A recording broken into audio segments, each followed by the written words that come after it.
Баршаңызға қайырлы күн, құрметті көрермендер. Бүгін қиярды ерекше етіп қызанақтың согында жабатын боламыз. Осылай жабатын болсаңыздар, сіздердің қиярларыңыз ерекше дәмді болып келеді. Сонымен қатар менің каналымда қиярдың өзін осылай тұздаудың да тәсілі бар. Барлығы да сенімді рецепттер және құрамында ешқандай қоспасы жоқ, табиғи, осындай томаттың жасалу жолында таба аласыздар. Алдымен қызанақты ет тартқыштан өтетіндей етіп, өзімізге ыңғайлы қылып, осылай турап аламыз. Одан соң барлығын ет тартқыштан өткізіп аламыз.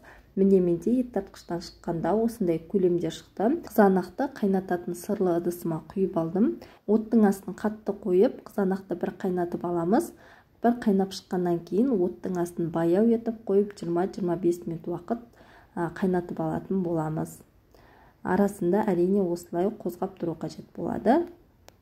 Осы арада банкілерімнің барлығын дерлік монтоваркіге 8-10 минуттай булап алдым. Ал егер шәйнекке булайтын болсаңыздар 3-4 минут буда тұрса жеткілікті.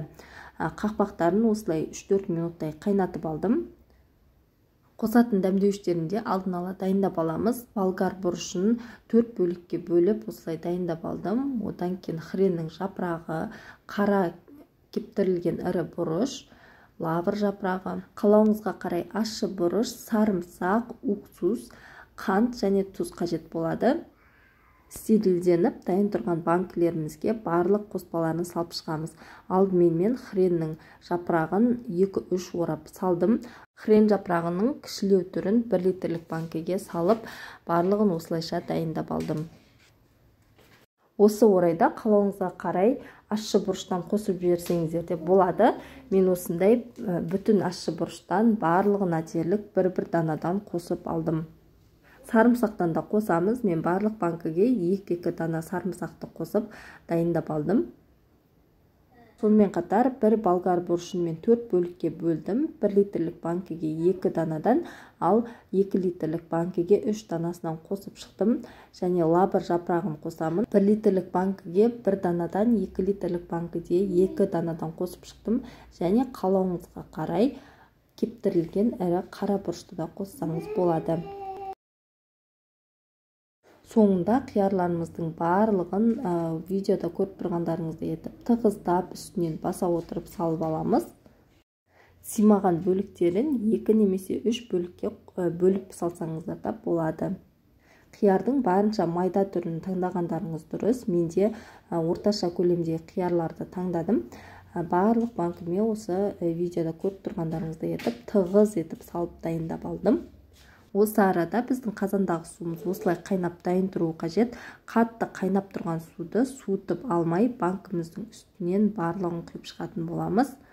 Біз бұл суды пайдаланбаймыз, қайтадан төгіп тастаймыз. Суды құйып 20 минут уақытқа қалдырдым. 20 минуттан кейін судың барлығын бөлек ыдысыма құйып алдым. Келесі кезекте екінші рет тағы үстінен қайнап тұрған ыстық суды құйып шықтым. Банкіні осылай 2 рет қайтара суын төгіп жабатын болсаңыздар, банкіңіздің атылмай қысқа сақталуына өз септігін тигізеді. Ал егер сіз өзіңіздің бақшаңыздан еккен қиярды пайдаланатын болсаңыз, суын қайта-қайта төкпей-ақ бірден суын құйып жаба берсеңіздер де болады. Жаңағы қайнап тұрған қызанақтың үстінен 2 банкідегі суды, яғни осы қиярдың шырынын құйып тағы бір қайнатып алатын боламыз. Ал қалған банкідегі суларды бөлек ыдысыма құйып алып, оны төгіп тастадым. Бұны біз пайдаланбаймыз.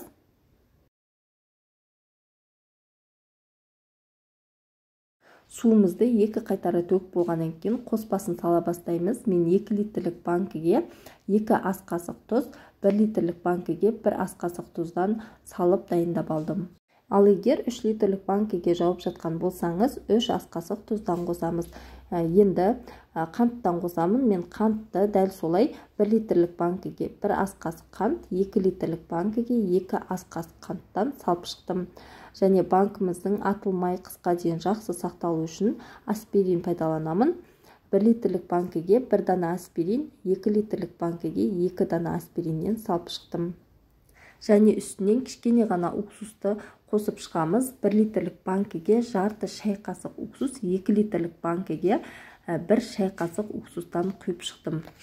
Қайнап тұрған қызанақ шырынын суытып алмай ыстық қалпында банкілеріміздің барлығына дерлік құйып шығамыз. Банкіміздің аузын жақсылап бұрап жабамыз. Осымен біздің қызанақ шырынында тұздалған қиярымыз дайын болды. Сіздерге видео пайдалы болды деген ойдамын. Егер сіз менің каналыма тіркелмеген жаңа көрермен болсаңыз, подписация батырмасын басып, каналыма тіркеліп алуды ұмытпаңыз. Себебі алдағы уақытта қысқа сақтауға арналған түрлі банкілердің рецептімен бөлісетін боламын. Видеоны соңына дейін қарап, менімен бірге болғандарыңыз үшін рахмет.